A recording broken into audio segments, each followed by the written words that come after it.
Okay, so an artist calls himself the Ville, right? And the Ville, I think, is an amazing rapper. I think hands down he talks about topics that a lot of artists don't want to talk about, and it's very rare for rappers to even explain or elaborate on. Like we never know their situations. I think, for example, we had Lil Wayne, Drake. They were called YMCMB. We knew what YMCMB was. When Jay was with Rockefeller, we used to know what Rockefeller was, right? Uh, Maybach music. Like when we knew artists were signed to labels, they used to say it all the time. Like it's very hard to find an artist that didn't have a label back in the day. Little Wayne. It's very hard to find an artist that didn't have a label. And so with this kind of comes this sad turn on how I'm gonna say this episode. So people no longer need record labels to put their music out. With inventions like SoundCloud, with inventions like YouTube, we don't need them anymore. We don't. It's very rare, but it's seeming to we've gotten to a point where we don't need record labels.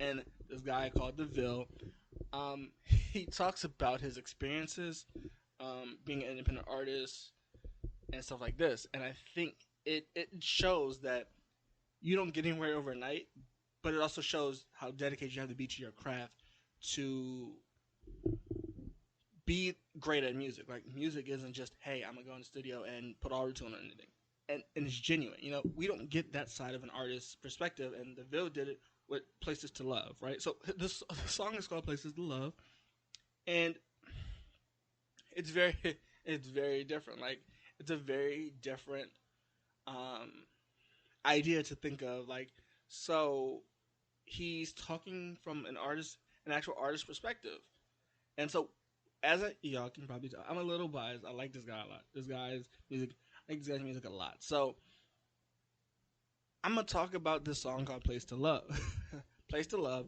where he just kind of explains himself, right? So we're gonna get right into that.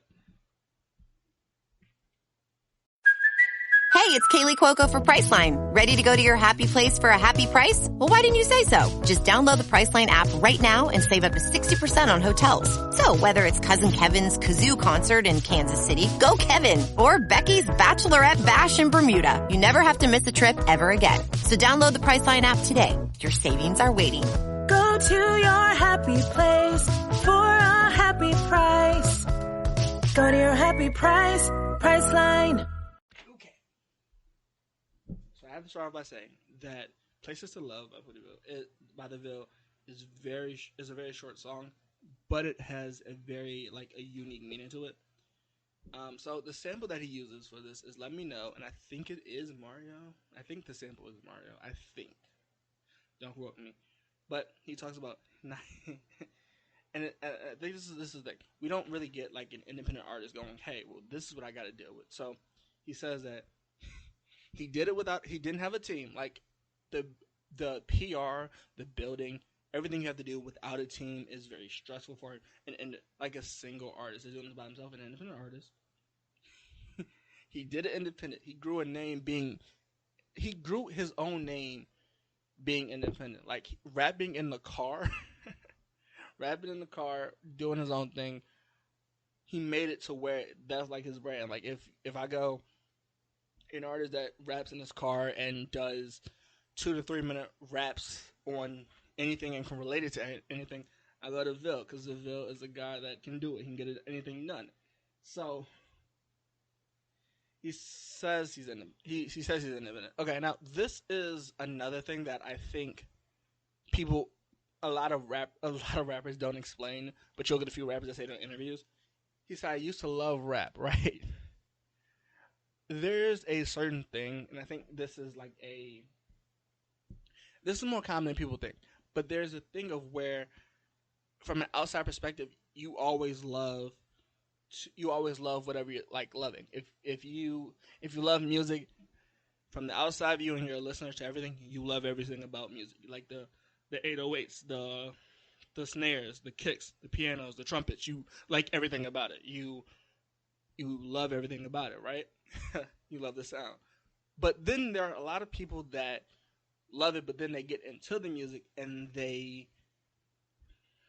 they like don't enjoy it as much anymore, and that's why he says he used to love rap. Like I think rap is always good to listen to from an outside perspective, but if you're actually rapping about it or you're actually doing it, you're like, I'm doing this and it sounds great, but why don't people like the same kind of music I do? And why they don't understand the same music I do? Which I think is what ends up happening to rappers. Like if they make a breakout hit or a single and they love it, but then they try to make it again, and it almost becomes like a burden. He then says it comes like a burden, but I think that is what he's saying.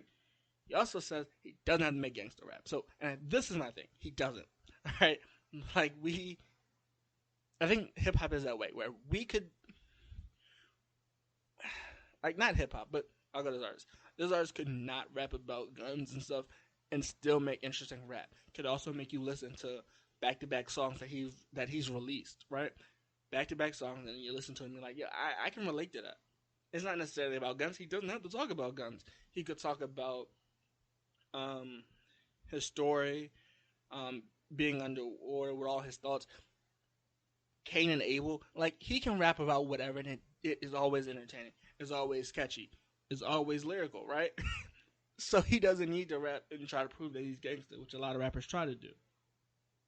And he just says, "I pour out my life." Like he's just writing about his life, and that's what it is. I think that's why I like the rappers, because he's just writing about his life. It doesn't have to be really gangster. It doesn't have to be really.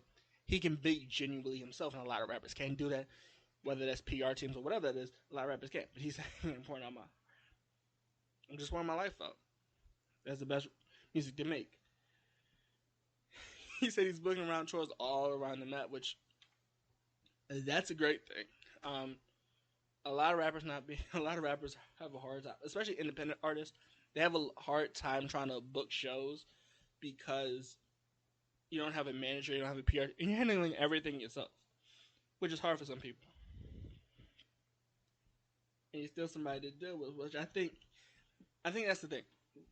A lot of people only go, oh, they're mainstream, that's who I'm going to listen to. And if they're not mainstream, they're like, well, if they're not mainstream, then I'm not going to listen to them because they didn't make it around a mainstream loop, which that's very hard for a lot of people to do. And I don't think a lot of people understand that. So overall, I would just say if you're going to have that mindset of, hey, well, if they're not mainstream, I'm not going to listen to them, I would have to go say, try it out for yourself. Try it out for yourself. You don't have to be serious. You can fake. You can not be genuine about it, but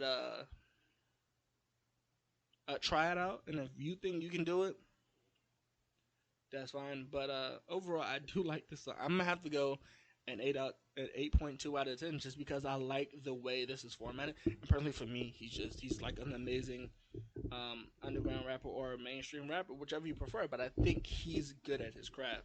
Lyrically, the skill is there, right? His pen is great.